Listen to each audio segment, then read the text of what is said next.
আমাদের গল্প শুরু হয় ইয়োতসুইয়া নামের এক ছেলেকে দিয়ে। সে একজন হাই স্কুলের ছাত্র। ইয়োতসুইয়া আসলে খুবই ইন্ট্রোভার্ট ধরনের ছেলে। মানুষের ভিড়ে সে একদম দম বন্ধ অনুভব করে, আর কারো সঙ্গে মিশতেও তার ভালো লাগে না। এরপর সে স্কুলে যায় এবং ক্লাসরুমে বসে প্রচণ্ড বিরক্ত হয়ে থাকে। তার শুধু একটাই ইচ্ছে, যেভাবেই হোক স্কুলটা যেন তাড়াতাড়ি শেষ হয়। স্কুলে থাকতেই সে একটা খুব সুন্দর মেয়ের কথা শুনতে পায়, যে খেলাধুলায় অনেক ভালো। তার নাম শিন্ডু। স্কুলের প্রায় সব ছেলেই তার প্রতি আকৃষ্ট ছিল, কিন্তু শিন্ডু কাউকেই পাত্তা দিত না। অবশেষে স্কুল ছুটি হয়ে যায়। ইয়োতসুইয়া বাড়ি ফিরে তার প্রিয় কম্পিউটার গেম খেলতে বসে। এই গেম খেলাটাই ছিল একমাত্র জিনিস যেটা তাকে সত্যি খুশি করত। তার পাশে তার সেই বন্ধুদের একটা ছবি ছিল, যারা এখন তার থেকে আলাদা হয়ে গেছে। ছবিটার দিকে তাকালেই তার পুরনো কষ্ট আবার ফিরে আসত। পরের দিন স্কুলে ইয়োতসুইয়ার ক্লাসরুম পরিষ্কার করার দায়িত্ব ছিল। স্কুল ছুটি হওয়ার পর তাকে দরজার কাছে দাঁড়িয়ে ক্লাসরুম বন্ধ করার কথা ছিল।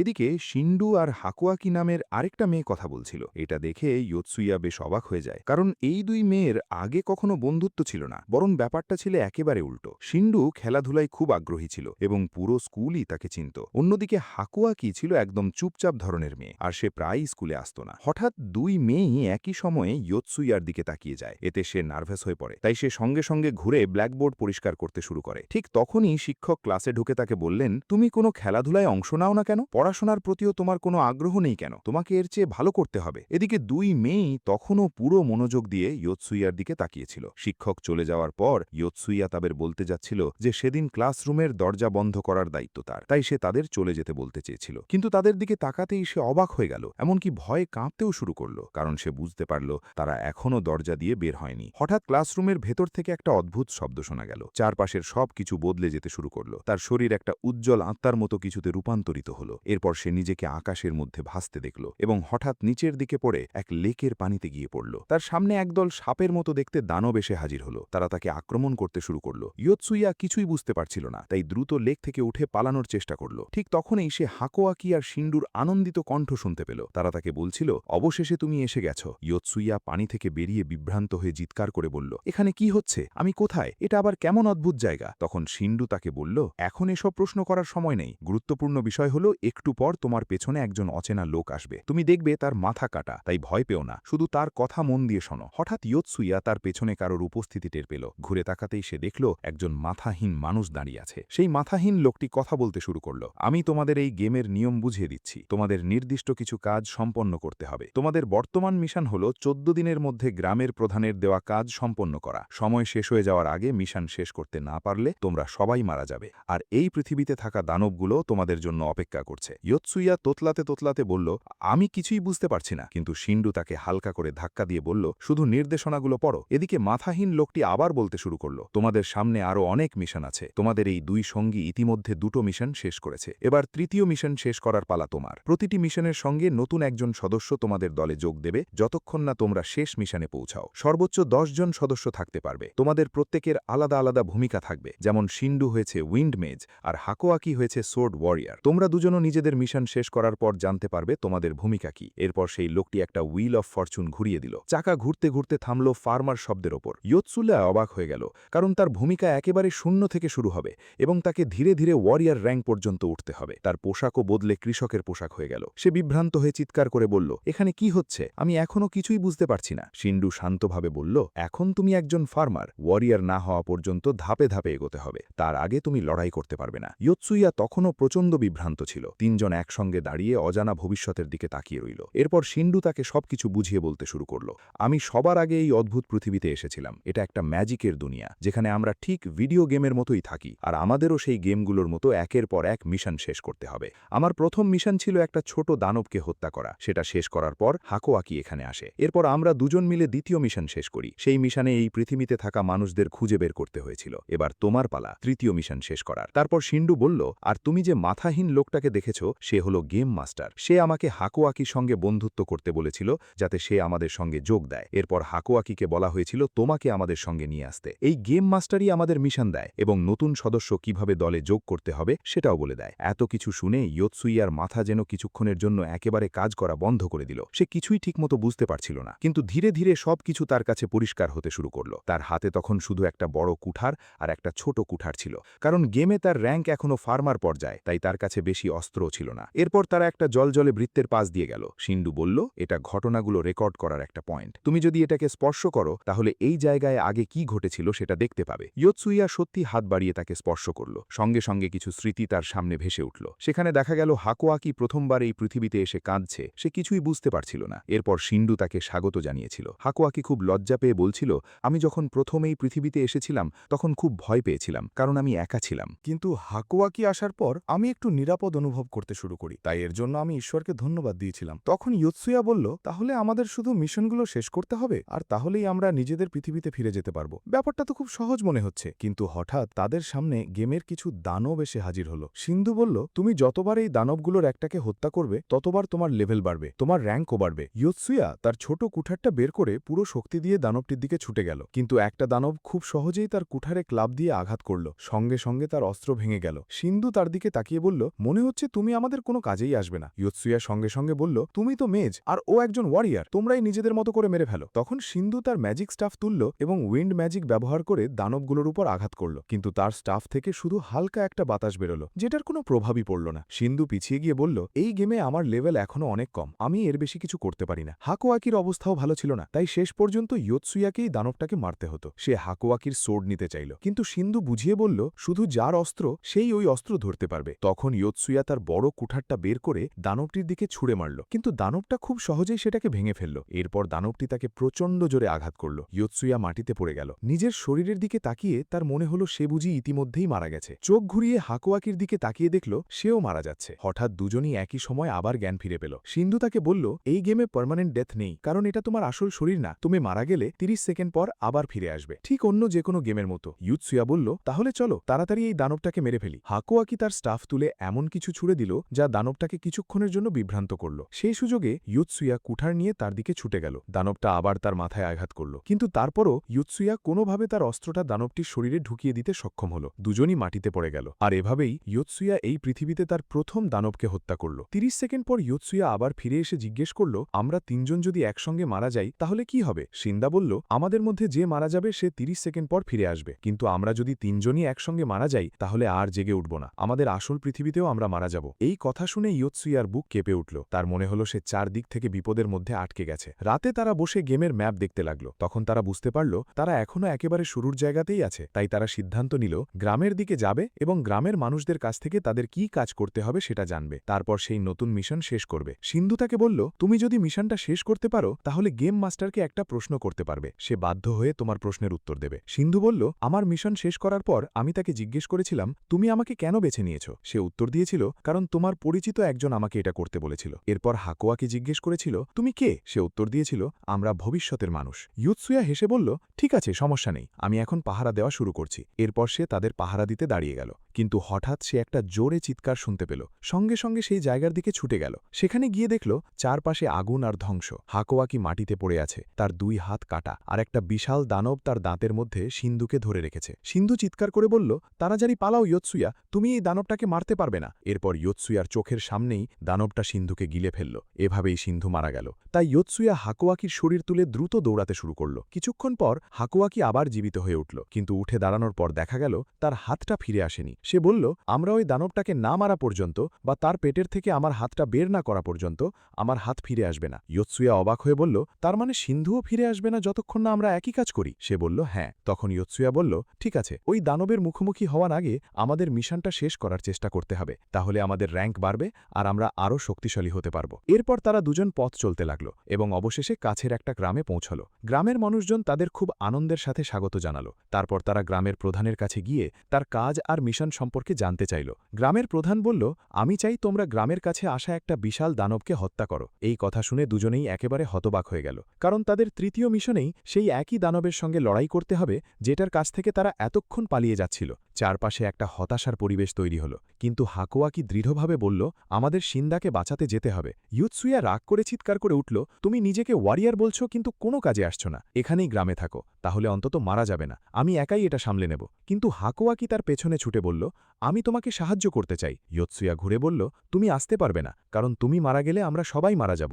এরপর সে অন্য দানব খুঁজতে চলে গেল যাতে সেগুলো মেরে নিজের র্যাঙ্ক বাড়াতে পারে এবং আরও শক্তিশালী হতে পারে। কিছুক্ষণ পর সে একদল দানবের মুখোমুখি হল এবং তাদের মেরে ফেলল। এতে তার লেভেল বেড়ে গেল। এরপর সে হাকুয়াকির স্টেটাস বোর্ডের দিকে তাকাল এবং মনে মনে ভাবল, ইস, আমি যদি ওর বদলে ওয়ারিয়ার হতাম, ঠিক সেই মুহূর্তে সে দেখতে পেল হাকোয়াকি মারা গেছে। সে চিৎকার করে উঠল, এটা কিভাবে হলো? আমি তো ওকে গ্রামে রেখে এসেছিলাম যাতে ও মারা না যায়। তাহলে কি হলো? সে দ্রুত গ্রামে ফিরে গেল, কিন্তু সেখানে গিয়ে দেখল পুরো গ্রাম জ্বলছে। ইয়োতসুয়া ভাবল তাদের মিশন নিশ্চয়ই ব্যর্থ হয়ে গেছে। কিন্তু যখন সে স্টেটাস বোর্ড দেখল, তখন বুঝতে পারল হাকোয়াকি আবার জীবিত হয়ে উঠেছে। সে অবাক হয়ে গেল। এরপর গ্রামের মানুষদের খুঁজতে লাগল, কিন্তু কাউকেই পেল না। তারপর সে সেই স্মৃতি রেকর্ড করার বৃত্তের কাছে গেল। সেখানে একটা দৃশ্য দেখা গেল। হাকোয়াকি একজন ছোট মানুষের সাথে কথা বলছে। সে বলছিল, আসলে আমি একটা গুরুতর অসুস্থতায় ভুগছি। এই অসুস্থতার কারণে আমি বেশি পরিশ্রম করতে পারি না, কারণ তাতে আমি মারা যেতে পারি। কিন্তু তোমাদের এই পৃথিবীতে আসার পর আমি কোনো অসুস্থতা অনুভব করি না, এমনটি আমার শক্তিও বেড়ে যাচ্ছে। তাই আমি যখন আমাদের পৃথিবীতে ফিরে যাব, তখন এমন একটা ওষুধ তৈরি করব যেটা আমার রোগ আর অন্য সবার রোগও ভালো করতে পারবে। এরপর সে দুঃখী হয়ে নিচের দিকে তাকিয়ে বলল, আমি কারো কোনো কাজে আসি না, কিন্তু তারপরেও আমি যতটা পারি মানুষকে সাহায্য আর তাদের রক্ষা করার চেষ্টা করি। হাকুয়াকির এই কথাগুলো শুনে ইয়োতসুয়ার খুব খারাপ লাগল, কারণ সে বুঝতে পারল সে হাকুয়াকির সঙ্গে অন্যায় করেছে। সেই স্মৃতিতে সে আরও দেখল বিশাল দানবটা গ্রামে আক্রমণ করেছিল আর গ্রামের মানুষজন চারদিকে পালিয়ে যাচ্ছিল। ঠিক তখনই দানবটা ইয়োতসুয়ার পেছনে এসে হাজির হল। ইয়োতসুয়া দ্রুত দৌড়াতে শুরু করল, কারণ সে জানত সে মারা গেলে সবাই মারা যাবে। দৌড়াতে দৌড়াতে সে সামনে একটা ছোট দানব দেখতে পেল। সে সেটার দিকে ঝাঁপিয়ে পড়ে মেরে ফেলল, যাতে তার র্যাঙ্ক আর শক্তি বাড়ে।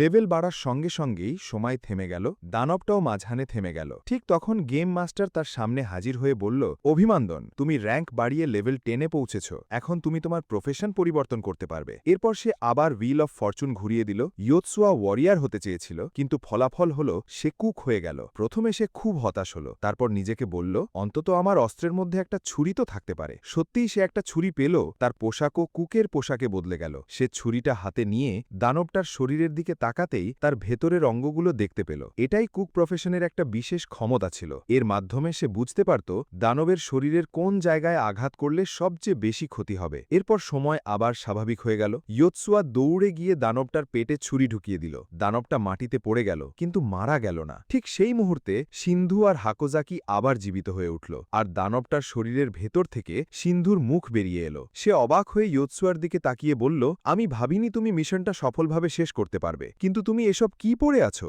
ইয়োতসুয়া ব্যঙ্গ করে হাসল আর বলল, আমি কুক হয়ে গেছি, কিন্তু দানবটা তখনও মারা যায়নি এবং আবার তাদের আক্রমণ করার জন্য প্রস্তুত হল। তবে গভীর ক্ষত হওয়ায় সেটা অনেকটাই দুর্বল হয়ে পড়েছিল। ইয়োতসুয়া দানবটার ওপর ঝাঁপিয়ে পড়ে আবার ছুরি দিয়ে আঘাত করার চেষ্টা করল, কিন্তু দানবটার শক্ত চামড়ার কারণে ছুরিটা ভেতরে ঢুকল না। এরপর দানবটা ইয়োতসুয়া আর দুই মেয়েকেই আঘাত করল, আর তারা সবাই মারা গেল, কিন্তু আবারও তারা জীবিত হয়ে উঠল। ইয়োতসুয়া চিৎকার করে বলল, সিন্ধু, তোমার উইন্ড ম্যাজিক ব্যবহার করো। তারপর সে বোকামির মতো সরাসরি শত্রুর দিকে ছুটে গেল। নিজের ছুরিটা দানবটার আগের ক্ষতের মধ্যে ঢুকিয়ে আবার আঘাত করার চেষ্টা করল, কিন্তু দানবটা তাকে ধরে অনেক দূরে ছুঁড়ে ফেলল। তখন সিন্ধু দানবটার পিঠে উঠে গেল আর তার স্টাফ থেকে প্রচণ্ড শক্তিশালী বাতাস বের করল। সেই বাতাস সরাসরি দানবটার মাথার ভেতর দিয়ে চলে গেল। অবশেষে দানবটা মাটিতে পড়ে গেল। এভাবেই তাদের মিশন সফলভাবে শেষ হল। আবারও গেম মাস্টার ইয়োতসুয়ার পেছনে এসে বলল, এখন তুমি আমাকে তোমার প্রশ্ন করতে পারো। ইয়োতসুয়া অবাক হলেও সে আগে থেকেই প্রশ্নটা ঠিক করে রেখেছিল। সে বলল, আমরা আমাদের সব মিশন শেষ করার পর আমাদের কি হবে? গেম মাস্টার তার সামনে একটা ভবিষ্যতের দৃশ্য দেখালো। সেখানে ইয়োতসুয়ার শহর পুরোপুরি ধ্বংস হয়ে গেছে, আর রাস্তায় রাস্তায় দানব ঘুরে বেড়াচ্ছে। এরপর তারা একটা বিশাল আর ভয়ঙ্কর দানব দেখতে পেল। হঠাৎ সবাই আবার নিজেদের আসল পৃথিবীতে ফিরে গেল। হাকোজাকি অবাক হয়ে বলল, তাহলে কি আমাদের ওই দানবটার সঙ্গে লড়াই করতে হবে? সিন্ধু বলল, আমি নিশ্চিত নয়, এখন সেটা নিয়ে ভাবার দরকার নেই। কিছুদিন নিজেদের স্বাভাবিক জীবন কাটাই, তারপর আবার গেমে ফিরে যাওয়ার জন্য প্রস্তুত হব। ইয়োতসুয়া তাদের জিজ্ঞেস করল, আমরা যদি আমাদের পৃথিবীতেই থেকে যাই তাহলে কি হবে? সিন্ধু উত্তর দিল, আমরা সবাই মারা যাব। তখন তারা ঘড়ির দিকে তাকিয়ে দেখল সময় থেমে আছে, কারণ তারা যে মুহূর্তে গেমে গিয়েছিল ঠিক সেই মুহূর্তেই আবার ফিরে এসেছে। তারা বুঝতে পারল গেমের ভেতরের সময় আর তাদের নিজেদের পৃথিবীর সময় এক নয়। তাদের পৃথিবীতে মনে হচ্ছে যেন তারা এক জায়গায় স্থির হয়ে আছে, সময়ের কোনো পরিবর্তনই হয়নি। এরপর সিন্ধু ইয়োতসুয়াকে বলল হাকোজাকিকে বাড়ি পৌঁছে দিতে, কারণ সে অনেক ক্লান্ত ছিল আর একা হাঁটতে পারছিল না। ইয়োতসুয়া তাকে নিয়ে যাওয়ার সময় শহরের দিকে তাকিয়ে মনে মনে বলল,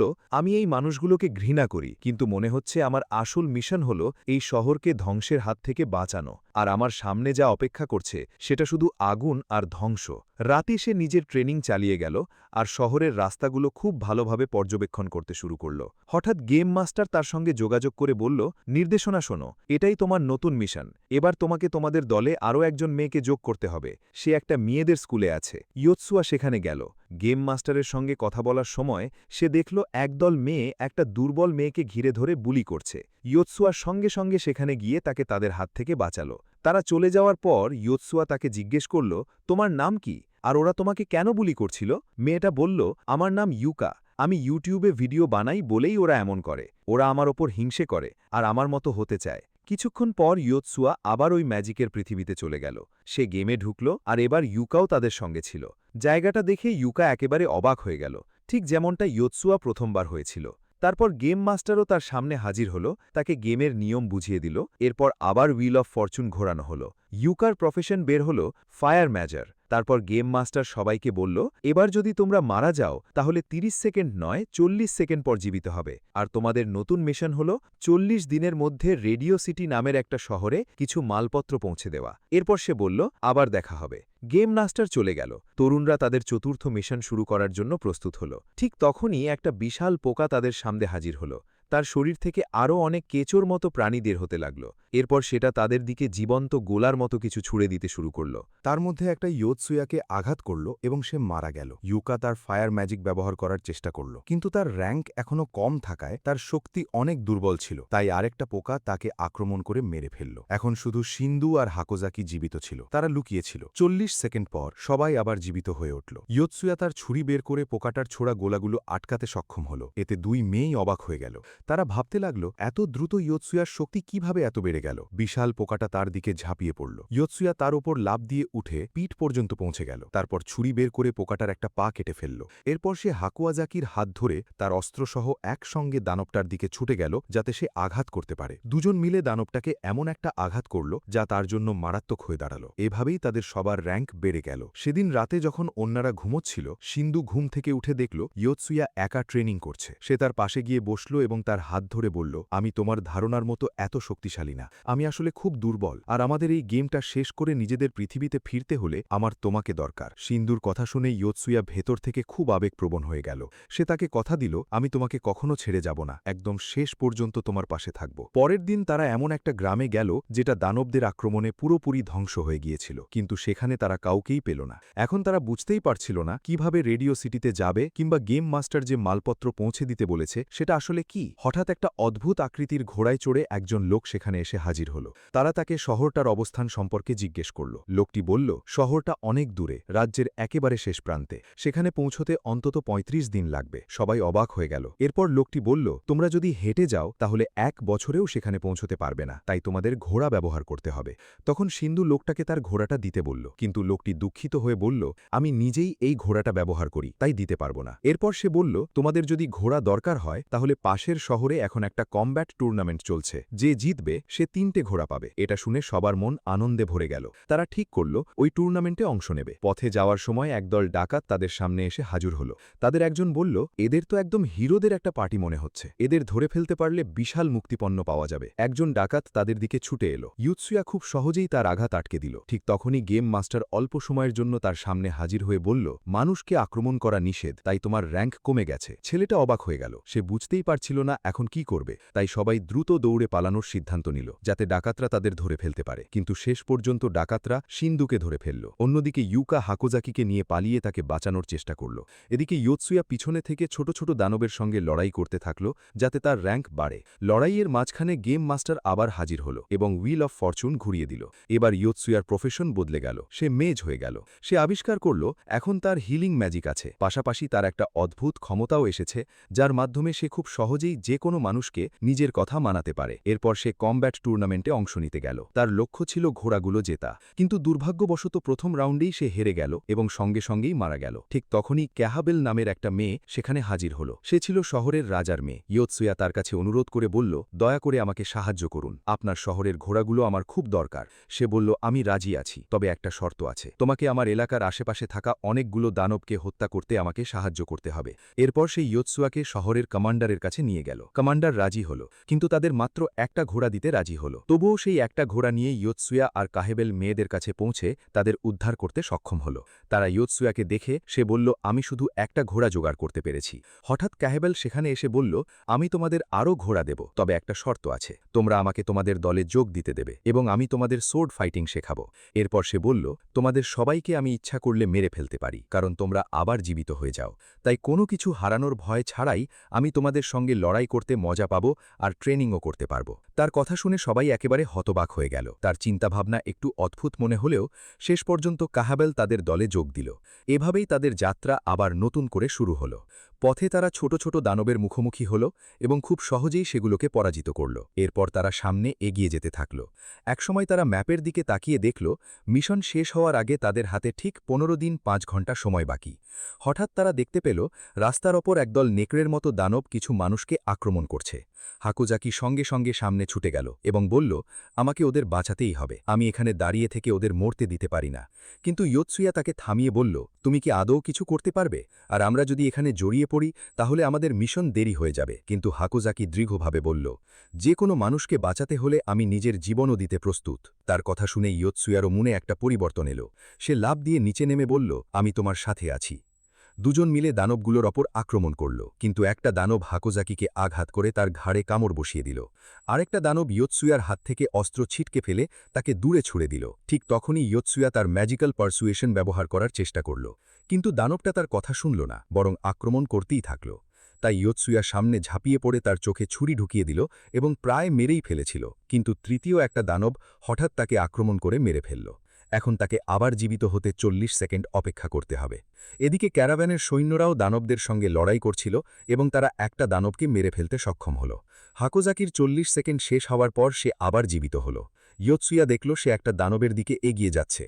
দানবটাও তার দিকে ঝাঁপিয়ে পড়ার জন্য প্রস্তুত হচ্ছিল, কিন্তু হাকুজাকি একটুও পিছিয়ে গেল না। সে নিজের অস্ত্র শক্ত করে ধরে প্রচণ্ড গতিতে আঘাত করে চিৎকার করে বলল, আমি আর কতদিন দুর্বল থাকব? আর কতদিন সবাই আমাকে বাঁচাতে থাকবে? আমি আর দুর্বল থাকব না। দানবটা তার দিকে ছুটে এলো, কিন্তু ঠিক শেষ মুহূর্তে হাকুজাকি তার সোর্ড বের করে দানবটার শরীরে ঢুকিয়ে দিল এবং সেটাকে মেরে ফেলল। ঠিক তার পরেই ইয়োতসুয়ার 40 সেকেন্ড শেষ হল এবং সেও আবার জীবিত হয়ে উঠল। সেই মুহূর্তে শেষ দানবটা তাকে মারার জন্য তার দিকে ছুটে এলো। ইয়োতসুয়া দৌড়ে তার সঙ্গীদের ক্যারেজের দিকে যেতে লাগল। দানবটা তাকে ধরতে যাওয়ার ঠিক আগ মুহূর্তে কাহাবেল পেছন থেকে এসে এক আঘাতেই নেকড়ের মাথা কেটে ফেলল। এভাবেই শেষ পর্যন্ত সবাই বেঁচে গেল। এরপর ইয়োতসুয়া তার হিলিং ম্যাজিক ব্যবহার করে ক্যারাভ্যানের আহত মানুষদের চিকিৎসা করতে শুরু করল। কিছুক্ষণ পর তাদের কমান্ডার এসে তাদের ধন্যবাদ দিল। তারপর সে জিজ্ঞেস করল, তোমরা কোথায় যাচ্ছ? একজন সৈন্য উত্তর দিল, আমরা রেডিও সিটির দিকে যাচ্ছি। এই দুইজন লোক আর তাদের সঙ্গে থাকা শিশুটাকে সেখানে নিয়ে যেতে হবে, কারণ তারা রাজার আদেশ অমান্য করেছে এবং তার কথা শুনতে অস্বীকার করেছে। তাই তাদের সেখানে মৃত্যুদণ্ড দেওয়ার আদেশ হয়েছে। এই কথা শুনে ইয়োতসুয়া আর তার সঙ্গীরা একে অপরের দিকে তাকালো। তারা ভাবতে শুরু করল, তাহলে কি এই তিনজনেই সেই মালপত্র যেগুলো গেম মাস্টার আমাদের পৌঁছে দিতে বলেছে, নাকি এটা আমাদের পরীক্ষা করার জন্য একটা ফাঁদ? এখন তাদের সামনে মাত্র দুটো পথ। একদিকে আছে নিরপরাধ মানুষগুলোকে মৃত্যুর হাত থেকে বাঁচানো, আর অন্যদিকে আছে গেম মাস্টার যে মিশন দিয়েছে সেটা ঠিকভাবে সম্পন্ন করা। শুরুতে আমরা কাহাবেল নামের একজন ছেলেকে দেখতে পাই, যে রেগে গিয়ে বলল, এই রাজা একজন অত্যাচারী, শুধু তার আদেশ অমান্য করেছে বলে নিরীহ মানুষগুলোকে মেরে ফেলতে চাইছে। আর সবচেয়ে বড় কথা, সে নিজের শহরে তাদের মৃত্যুদণ্ড দিতে চায় না, অন্য একটা শহরে নিয়ে গিয়ে তাদের মেরে ফেলতে চায়, যাতে সেখানকার মানুষ ভয় পায়, তার নামডাক আরও বাড়ে, আর যেসব শহর সে দখল করতে চায় সেগুলোর ওপর নিজের শাসন চাপিয়ে দিতে পারে। আমি কখনোই এটা হতে দেব না। ক্যারাভ্যানের নেতা ঠান্ডা গলায় বলল, আমি তোমাকে ভালো করেই চিনি কাহাবেল, তুমি একটা ছোট গুরুত্বহীন শহরের নাইটদের ক্যাপ্টেন। তুমি যদি রাজার বিরোধিতা করো তাহলে সে তোমার পুরো শহরটাই ধ্বংস করে দেবে। দুজন একে অপরের সঙ্গে লড়াই করতে যাচ্ছিল, কিন্তু শেষ মুহূর্তে সিন্ধু মাঝখানে এসে তাদের থামিয়ে দিল। এরপর ইয়োতসুয়া মেয়েদের এক জায়গায় ডেকে বলল, আমাদের যে মালপত্র রেডিও সিটিতে পৌঁছে দিতে হবে, আমার মনে হয় এই মানুষগুলোই হয়তো সেই মাল। আমার মতে আমাদের ওদেরকে সেখানে নিয়ে যাওয়া উচিত। যদি মিশনটা এভাবেই সম্পূর্ণ হয়ে যায় তাহলে তো ভালোই, কিন্তু যদি এগুলো মাল হিসেবে গণনা না হয় তাহলে আমরা ওদের বাঁচাবো এবং নিজেরাই রক্ষা করব। এরপর আসল মিশন খুঁজে বের করব। তখন কমান্ডারের সহায়িকা বলল, ওরা যদি আমাদের সঙ্গে যোগ না দিত তাহলে ভালোই হতো। কিন্তু কমান্ডার বলল, চিন্তা করো না, আমাদের কাজ হলো বন্দীদের রেডিও সিটিতে পৌঁছে দেওয়া, আর এই হিরোদের জন্য আমি একটা দারুণ চমক তৈরি করে রেখেছি। এরপর ক্যারাভ্যান আবার চলতে শুরু করল। কিছুক্ষণ পর বিশ্রামের জন্য থামলে ইয়োতসুয়া কমান্ডারের কাছে গিয়ে পুরোহিতের সঙ্গে কথা বলার অনুমতি চাইল। অনুমতি পেয়ে সে পুরোহিতের পাশে বসে জিজ্ঞেস করল, তুমি কে আর এখানে কেন আছো? পুরোহিত উত্তর দিল, আমরা এমন কিছু মানুষ যারা একটা নতুন ধর্ম গ্রহণ করেছিলাম, আর এতে রাজা প্রচণ্ড রেগে যায়। সে আমাদের অনেক মানুষকে হত্যা করেছে, অনেককে নির্যাতন করেছে, আমাদের ঘরবাড়ি পুড়িয়ে দিয়েছে। এরপর সে সিদ্ধান্ত নিয়েছে আমাদের রেডিও সিটিতে নিয়ে গিয়ে মৃত্যুদণ্ড দেবে, এমনকি এই ছোট বাচ্চাটাকেও আমাদের সঙ্গে মেরে ফেলবে যাতে বাকিরা শিক্ষা পায়। এই পৃথিবীতে আমার আর কিছুই চাই না, শুধু চাই এই ছোট বাচ্চাটা যেন মৃত্যুদণ্ড থেকে বেঁচে যায়। পুরোহিতের কথা শুনে ইউয়ার মন গভীরভাবে নরম হয়ে গেল। এতক্ষণে সে পরিষ্কার বুঝতে পারল আসলে কি ঘটছে। এরপর সে আবার সবার কাছে ফিরে এসে কমান্ডারকে সরাসরি জিজ্ঞেস করল, তুমি এই মানুষগুলোকে কেন মেরে ফেলতে চাও? কমান্ডার বলল, আমাদের রাজা খুব দয়ালু একজন মানুষ। তিনি চান সব শহর তার শাসনের অধীনে এক হয়ে যাক, যাতে তিনি সবার মধ্যে ভালোবাসা, শান্তি আর ন্যায় বিচার ছড়িয়ে দিতে পারেন, আর সেই কারণেই আমি তার আদেশ পালন করছি। কমান্ডারের কথা শুনে ইউসুয়া মনে মনে ভাবল, দুই পক্ষেরই নিজেদের যুক্তি আছে, দুজনেই মনে করে তারা যা করছে সেটাই ঠিক, কিন্তু শেষ পর্যন্ত এই ঘটনাগুলো আমাদের কোথায় নিয়ে যাবে সেটা আমরা কেউই জানি না। হঠাৎ ইউকা কথার মধ্যে ঢুকে কমান্ডারকে বলল, তুমি সত্যি ভাবো আমরা তোমার এসব বোকা কথা বিশ্বাস করব? যে রাজাই অন্য শহর দখল করতে যায় সেই বলে যে সে নাকি ন্যায় আর ভালো কিছু ছড়িয়ে দিচ্ছে, অথচ সত্যি কথা হলো সে একজন অত্যাচারী যে শুধু নিজের স্বার্থ পূরণ করতে চায়। এর সবচেয়ে বড় প্রমাণ হলো সে তোমাদের সঙ্গে যা করেছে। ইউকার কথা শুনে কমান্ডার প্রচণ্ড রেগে গেল। সে বলল, আমি তোমাকে এসব কথা বলতে দেব না, আর আমাদের রাজাকে নিয়ে এভাবে অসম্মানজনক কথা বলতেও দেব না। পরিস্থিতি খারাপ হওয়ার আগেই ইউসুয়া আর সিন্ধু দ্রুত সবাইকে শান্ত করল। শেষ পর্যন্ত তারা তর্কটা থামিয়ে দিল আর এই বিষয়ে নিয়ে আর কোনো কথা না বলার সিদ্ধান্ত নিল। এরপর কাহাবেল তলোয়ার দিয়ে প্রশিক্ষণ শুরু করল। সে সিন্ধুকে নিজের অস্ত্র কিভাবে ব্যবহার করতে হয় এবং কিভাবে নিজেকে রক্ষা করতে হয় তা শেখাতে লাগল। এদিকে হাকোয়াকি ইউসিয়াকে বলল, আমাদের হাতে আর ১৩ দিন ১২ ঘন্টা সময় আছে, অথচ এখনও আমরা জানি না যে আসলে কি মাল আমাদের পৌঁছে দিতে হবে। তার উপর আমরা এখনও রেডিও সিটিতেও পৌঁছতে পারিনি। এরপর তারা আবার যাত্রা শুরু করল। কিছুক্ষণ পর তারা একটা বিশাল পাহাড়ের সামনে এসে পৌঁছল। সৈন্যদের কমান্ডার বলল, আমাদের এই পাহাড়ের মাঝখান দিয়ে যেতে হবে, তবে আমি একটা শর্টকাট জানি, ওই পথ দিয়ে গেলে আমরা অনেক দ্রুত পৌঁছে যেতে পারবো। তাই তারা পাহাড়ের ভেতরে সরু পথ দিয়ে এগিয়ে গেল। পথে কাহাবেলের একজন সহকারী ছেলেটাকে গাড়ি ঠেলতে সাহায্য করছিল। সে বলল, তোমার সঙ্গে এই যাত্রায় থাকতে পেরে আমি সত্যিই খুব খুশি। তোমার মতো একজন হিরোর পাশে দাঁড়ানো আমার জন্য অনেক বড় সম্মানের। ইউসিয়া হেসে বলল, তুমি সত্যিই ভালো একজন মানুষ। এরপর তারা পাহাড়ের নিচে পৌঁছে একটা অন্ধকার গুহার মধ্যে ঢুকে গেল। কমান্ডার বলল, এই গুহার মধ্যে কিছু মেটাল মেশিন আছে, এগুলো ব্যবহার করেই আমাদের সামনে যাওয়ার রাস্তা খুলতে হবে। গুহার ভেতরটা ছিল একটা বিশাল হলের মতো। তারা মেশিনগুলো চালু করতেই হঠাৎ পানি বেরিয়ে আসতে শুরু করলো। এরপর বিশাল বিশাল গিয়ার ঘুরতে লাগলো। কিছুক্ষণ পর তাদের সামনে একটা পাথরের রাস্তা খুলে গেল, কিন্তু হঠাৎ গুহার দরজা বন্ধ হয়ে গেল। দূর থেকে ক্যারাভানের কমান্ডার সামনে এসে বলল, এখানেই তোমাদের যাত্রা শেষ। যে মানুষগুলো আমাদের রাজার সঙ্গে বিশ্বাসঘাতকতা করে তাদের নিয়ে আমরা আর এগোতে পারি না। পারলে নিজেদের বাঁচানোর চেষ্টা করো, যদিও আমার মনে হয় তোমরা সেটা পারবে না। বিদায়। সবাই অবাক হয়ে গেল, কারণ মিশনের সময়সীমা প্রায় শেষ হয়ে আসছিল। তারা যদি মিশনে ব্যর্থ হয় তাহলে সবাই মারা যাবে। ইউসুয়া সবচেয়ে বেশি ভয় পেয়ে গেল। সে বুঝতেই পারছিল না কি করবে। তখন কাহাবেল পাথরের রাস্তার উপর দাঁড়িয়ে বলল, চলো এগিয়ে যাই, এখান থেকে বের হওয়ার চেষ্টা করতেই হবে। তারা সাবধানে গাড়িটা নিয়ে সামনে এগোতে লাগলো, কিন্তু কিছু দূর যেতেই তারা এমন একটা পথ পেল যেটা বিশাল বিশাল হাতুড়ি দিয়ে বন্ধ ছিল। হাতুড়িগুলো কোনো বিরতি ছাড়াই দুলছিল, তাই সেখান দিয়ে যাওয়া প্রায় অসম্ভব ছিল। ঠিক তখনই ইয়োতসুয়া বুঝতে পারল এই গেমটা কিভাবে কাজ করছে। সে একটা উঁচু জায়গায় উঠে দেখল সেখানে কিছু পাথর আছে, যেগুলোর গায়ে অদ্ভুত কিছু চিহ্ন খোদাই করা। সে একটা পাথর বেছে নিয়ে আর দিক পরিবর্তন করে দিল। এরপর ধীরে ধীরে বিশাল হাতুড়িগুলোর গতি কমতে শুরু করল। একসময় সেগুলো পুরোপুরি থেমে গেল। তারপর তারা ভয় পেতে পেতে ধীরে ধীরে গাড়িটা নিয়ে সেই জায়গাটা পার হয়ে গেল। সবাই ভয় পাচ্ছিল যদি পা পিছলে যায় তাহলে নিচে পড়ে যাবে। ইউকা প্রচণ্ড ভয় পাচ্ছিল। তারপরেও তারা সামনে এগিয়ে গেল। কিছুক্ষণ পর তারা আরেকটা পথে এসে পৌঁছালো। ইয়োতসুয়া বলল, এই রাস্তা তো অনেক সহজ মনে হচ্ছে, আমাদের শুধু সোজা হেঁটে গেলেই হবে। কিন্তু সে সামনে পা রাখার সঙ্গে সঙ্গে একটা মেকানিজম সক্রিয় হয়ে তাকে আঘাত করল। সে অনেক উপর থেকে নিচে পড়ে গিয়ে সঙ্গে সঙ্গে মারা গেল। ৪০ সেকেন্ড পর আবার জীবিত হয়ে সে বলল, আমার আরও সাবধান হওয়া উচিত ছিল, এই জায়গাটা মোটেও এত সহজ নয়। তখন হাকুজাকি বলল, আমার একটা আইডিয়া আছে, এই জায়গাটা পার হতে আমি আমাদের সাহায্য করতে পারবো।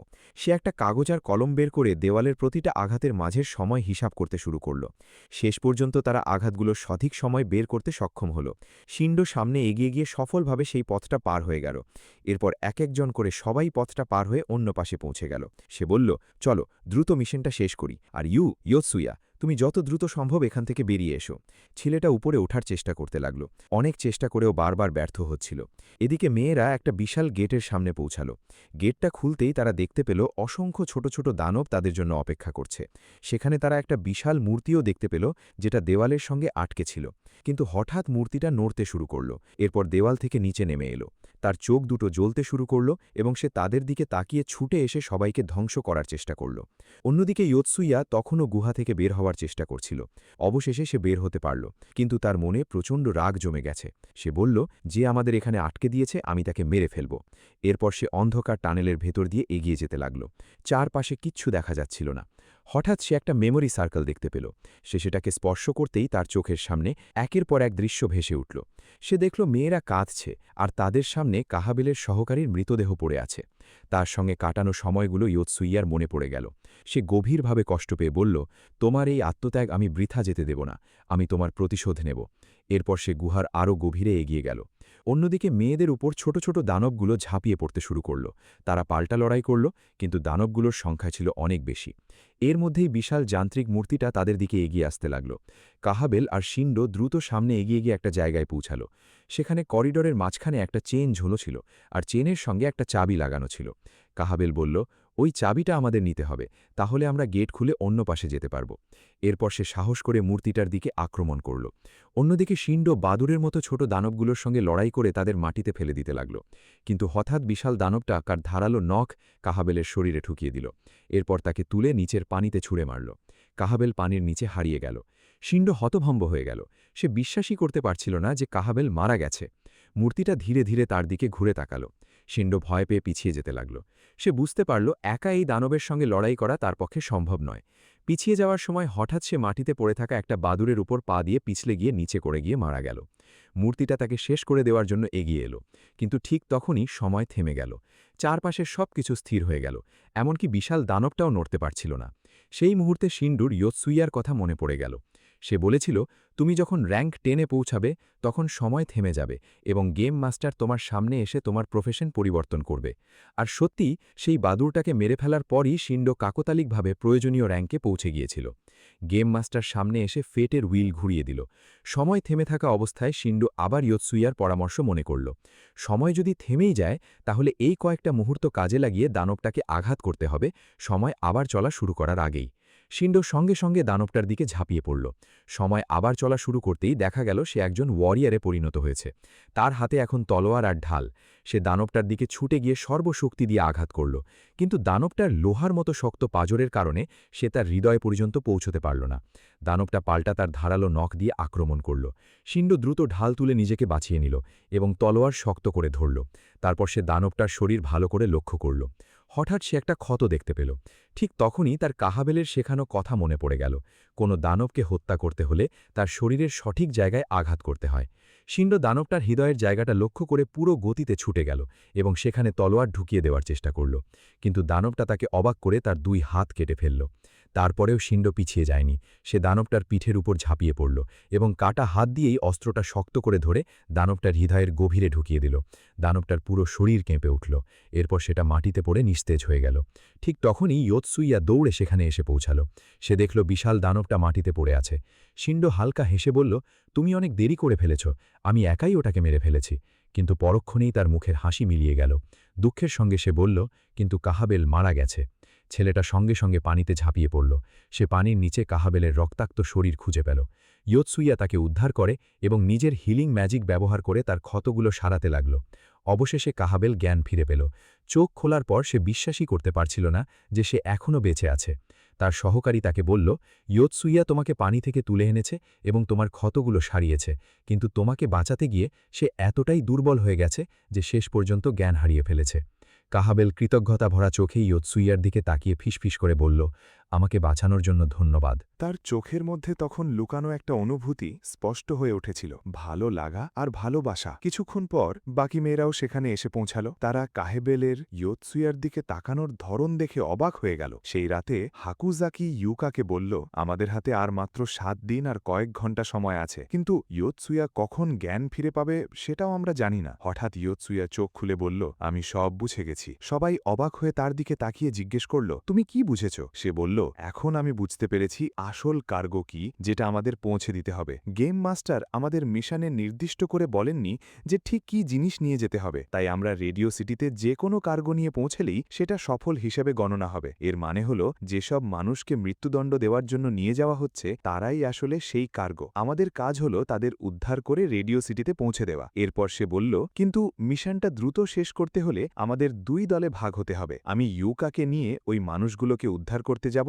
আর ইউসিন্দো আর হাকুজাকি এমন কোনো মার্চেন্ট খুঁজবে যে সিটিতে যাওয়ার পথে কোনো কার্গো নিয়ে যাচ্ছে। এরপর তার সঙ্গে গিয়ে সেই কার্গো পৌঁছে দেবে। এভাবে আমরা মিশন সফল হওয়ার নিশ্চয়তা পাব। তখন কাহেবেল তার দিকে তাকিয়ে জিজ্ঞেস করল, তাহলে আমার কাজ কি হবে? ইয়োৎসুয়া উত্তর দিল, তুমি শেষ প্রতিশোধটা নেবে, কারণ কমান্ডারকে হারিয়ে নিরীহ মানুষগুলোকে উদ্ধার করার জন্য আমার কাছে একটা একদম নিখুঁত পরিকল্পনা আছে। সিন্ধু আর হাকুয়াকি কাহেবেলের সহকারীকে নিয়ে এমন একজন মার্চেন্টের সন্ধানে বের হল যে কোনো কার্গো নিয়ে সিটির দিকে যাচ্ছে। অন্যদিকে ইয়োৎসুয়া বসে কাহেবেল আর ইউকাকে নিজের পরিকল্পনা বুঝিয়ে বলল। সে বলল, আমি চাই সৈন্যদের কমান্ডার রাজাকে একটা বার্তা পাঠাক। সেখানে বলবে, তুমি এই মিশনের সঙ্গে জড়িত না থাকা অবস্থায় মিশন ব্যর্থ হয়েছে, তাহলে তোমাদের শহরের উপর কোনো আক্রমণ হবে না। কাহেবেল পরিকল্পনাটা বুঝতে পেরে বলল, ঠিক আছে। পরের দিন তারা কমান্ডারকে খুঁজে পেল। তারা দূর থেকে তাকে লক্ষ্য করতে লাগল। রাতে কমান্ডার তার সৈন্যদের সঙ্গে দাঁড়িয়ে মিশনটা শেষ করার জন্য তাদের উৎসাহ দিচ্ছিল। ঠিক তখনই ইয়োৎসুয়া হঠাৎ তাদের সামনে গিয়ে দাঁড়াল। কমান্ডার অবাক হয়ে বলল, তুমি গুহা থেকে কিভাবে বের হলে? আমি তো নিশ্চিত ছিলাম তুমি সেখানে মারা গেছ। সৈন্যরা তাকে আক্রমণ করতে প্রস্তুত হল, কিন্তু কমান্ডার হাত তুলে তাদের থামিয়ে দিল। ইয়োৎসুয়া বলল, শান্ত হও, আমি লড়াই করতে আসিনি, আমি তোমার সঙ্গে একটা চুক্তি করতে এসেছি। তুমি ভালো করেই জানো আমার সঙ্গে লড়াই করে তোমার কোনো লাভ হবে না, কারণ তুমি আমাকে মেরে ফেললেও আমি 40 সেকেন্ড পর আবার ফিরে আসব। শেষ পর্যন্ত আমিই তোমাদের ধ্বংস করব। কমান্ডার জিজ্ঞেস করল, তাহলে এখন এখানে কেন এসেছ? ইয়োৎসুয়া বলল, কাহেবেল আর তার সহকারীরা গুহায় মারা গেছে। আমার সঙ্গে থাকা 2 জন হিরো একটা গর্তে পড়ে গেছে এবং সেখান থেকে বের হতে পারেনি। এখন শুধু আমি আর এই দুর্বল মেয়েটা বেঁচে আছে। এরপর সে ইউকাকে ডাকল। ইউকা তার পেছন থেকে বেরিয়ে এলো। ইয়োৎসুয়া বলল, তোমাদের হাতে সূর্য ওঠা পর্যন্ত সময় আছে। এর মধ্যে যদি তোমরা ওই 3 বন্দীকে আমার হাতে তুলে না দাও, তাহলে আমি হিরোজের ম্যাজিক ব্যবহার করে তোমাদের সবাইকে মেরে ফেলব। এই কথা বলে সে ইউকাকে নিয়ে সেখান থেকে চলে গেল। সৈন্যরা বিভ্রান্ত হয়ে দাঁড়িয়ে রইল। কমান্ডার তার সৈন্যদের সঙ্গে আলোচনা করতে লাগল। সে বলল, আমাদের দ্রুত তাকে মেরে ফেলতে হবে, তাহলেই আমরা এই মিশনটা শেষ করতে পারব। একজন সৈন্য বলল, কিন্তু স্যার, সেটা কিভাবে সম্ভব? সে একজন হিরো, আমরা তাকে যতবারই হত্যা করি না কেন সে আবার ফিরে আসবে। কমান্ডার বলল, তাহলে একটাই উপায় আছে, আমাদের তাকে ধরে বন্দী করে রাখতে হবে যতক্ষণ না তার মিশনের সময় শেষ হয়ে যায়। ঠিক তখনই তারা ইউকার কণ্ঠ শুনতে পেল। ইউকা সেখানে ঢুকে বলল, আপনাদের সবাইকে শুভেচ্ছা। তারা অবাক হয়ে তার দিকে তাকিয়ে বলল, তুমি কে? এখানে কিভাবে এলে? ইউকা বলল, আস্তে কথা বলুন।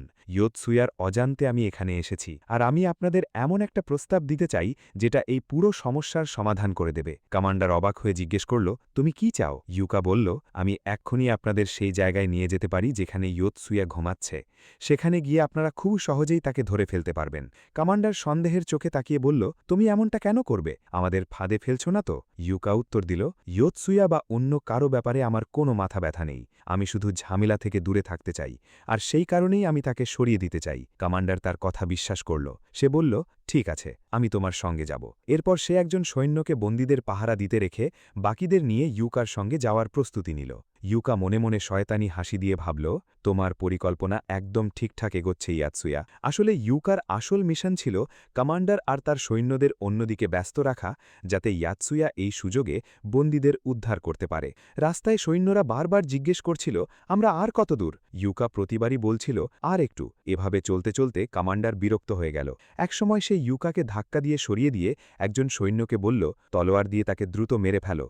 তারপর বলল, চলো ফিরে যাই, এটা পরিষ্কার যে আমাদের সঙ্গে প্রতারণা করা হয়েছে। ইউকা পালিয়ে গিয়ে আবার জীবিত হয়ে উঠতে না পারে, সেজন্য তারা তাকে দড়ি দিয়ে বেঁধে ফেলল। এরপর তারা বন্দীদের জায়গায় ফিরে গেল, কিন্তু সেখানে গিয়ে কমান্ডার ভয়ঙ্করভাবে অবাক হয়ে গেল। একজন সৈন্য বলল, কমান্ডার, আপনার মিশন ব্যর্থ হয়েছে। আমি ওই 3 বন্দীকে মেরে ফেলেছি, তাদের লাশ আপনার সামনে পড়ে আছে, এমনকি আমি তাদের আগুনেও পুড়িয়ে দিয়েছি। এরপর সে সেখানে আগুন জ্বালিয়ে দিল। সৈন্যরা জায়গাটা লুট করতে আর সব কিছু পুড়িয়ে দিতে শুরু করল। কমান্ডার চিৎকার করে বলল, তুমি কি পাগল হয়ে গেছ? তারা জীবিত থাকা অবস্থায় তুমি কিভাবে তাদের পুড়িয়ে দিলে? এই বিশৃঙ্খলার সুযোগ নিল ইউয়া। সে ফায়ার ম্যাজিক ব্যবহার করে নিজের বাধা দড়ি কেটে ফেলল। এরপর দ্রুত লাফ দিয়ে সেখান থেকে পালিয়ে গেল। দৌড়াতে দৌড়াতে সে ইয়োতসুয়ার কাছে পৌঁছাল এবং তার ঘোড়ার পেছনে বসে পড়ল। দুজন একসাথে দ্রুত সেখান থেকে পালিয়ে গেল। সৈন্যরা বোকাদের মতো তাদের পেছনে ছুটতে লাগল। তারা যদি আগুনে পোড়া লাশগুলো ভালো করে পরীক্ষা করত তাহলে আসল সত্যটা বুঝে যেত, কারণ আসল ঘটনা ছিল সম্পূর্ণ আলাদা।